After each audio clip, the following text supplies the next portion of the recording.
A very good morning, class 6. Today we'll discuss fourth part of traders, kings and pilgrims. अब pilgrims क्या होते हैं? Pilgrims होते हैं holy places and people used to visit these pilgrims. किस लिए आते थे? To offer worship करने के लिए आते थे. अब क्या करते थे? वो monasteries विजिट किया करते थे and जिनमें से चाइनीज जो ट्रेवलर्स थे वो थे फाजियान, Xianzang and Ai Qing. Faxian came 1600 years ago and Xianzang came 1400 years ago and Ai Qing came 1350 years ago. ये सब इन्होंने ट्रेवल किया and Faxian who came to subcontinent 1600 years ago and visited the places associated with the life of Buddha.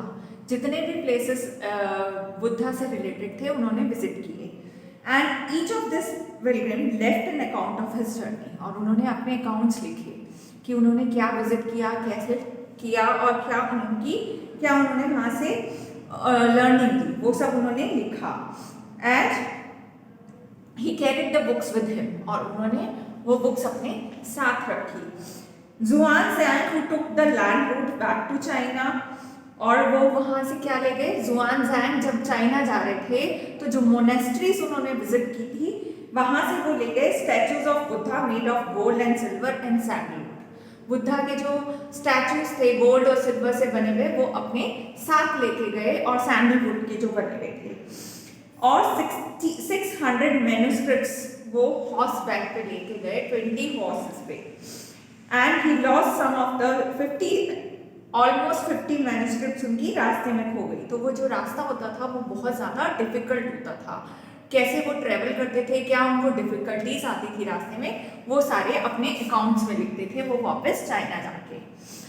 Now further Nalanda a unique centre of learning.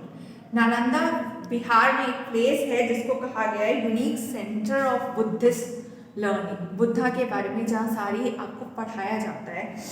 Now जुआनजैंग जो थे वो चाहते थे कि उनको वहाँ पे एंट्री मिल जाए क्योंकि उनको वहाँ पे पूरी लर्निंग लेनी थी. और वहाँ पे जो थे बहुत ही लर्नेड और एक्सपीरियंस टीचर्स हुआ करते थे जो अपनी टीचिंग्स को पूरी सिंसियरिटी से पढ़ाते थे.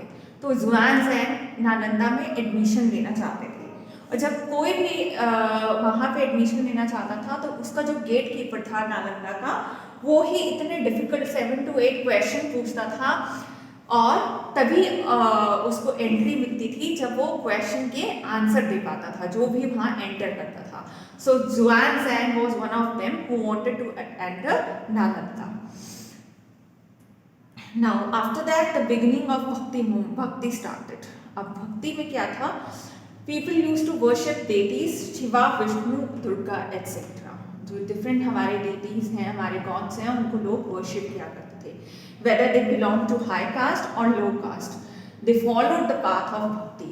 उनको किसी को भी कोई मनाही नहीं थी, चाहे वो हाई कास्ट से बिलोंग करते हो चाहे वो लो कास्ट से बिलोंग करते हो, कोई भी भक्ति का पाथ चूज कर सकता था. The idea of bhakti was present in Bhagavad Gita. As you know, the Bhagavad Gita is our sacred book of Hindus. तो इसमें क्या है? In this, Krishna God asked Arjuna to abandon all the dharmas. Krishna जो हैं वो अर्जुन को कह रहे हैं कि वो सब कुछ abandon कर दे and take refuge in him. Refuge means कि वो तुम सब कुछ छोड़ के मेरी शरण में आ जाओ.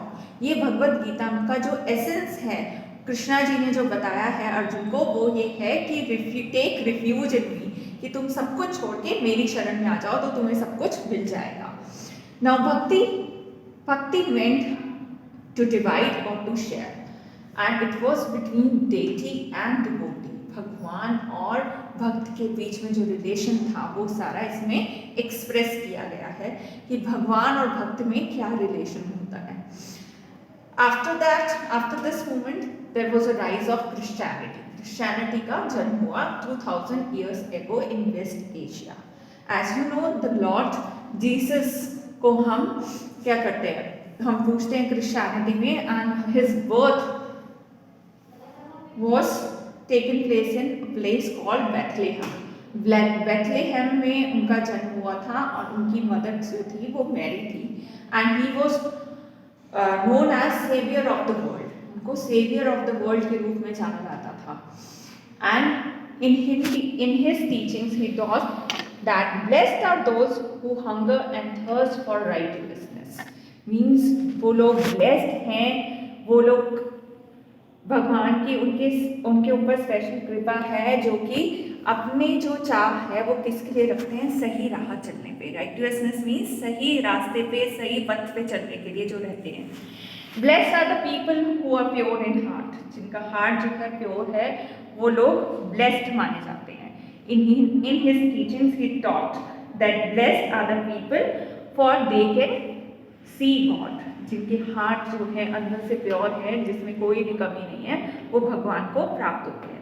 ब्लेस्ड आर द मर्सीफुल, जो दूसरों पे दया रखते हैं, जो दूसरों के ऊपर हमेशा मर्सी रखते हैं, उनको खुद को मर्सी मिलती है. Blessed are the people who are the peace makers, जो कभी भी लड़ाई नहीं करते, कभी भी शांतिपूर्वक एक दूसरे से रहते हैं, वो पीस मेकर्स जो होते हैं वो भी ब्लेस्ड हैं. They are the sons of the Lord himself. तो ये जो टीचिंग्स थी ये किसने दी थी, जीसस क्राइस्ट ने दी थी. And my dear students, this was a complete chapter. Now you are going to do the back exercises given on the page number 109. Match the following in your homework. Thank you. Have a nice day.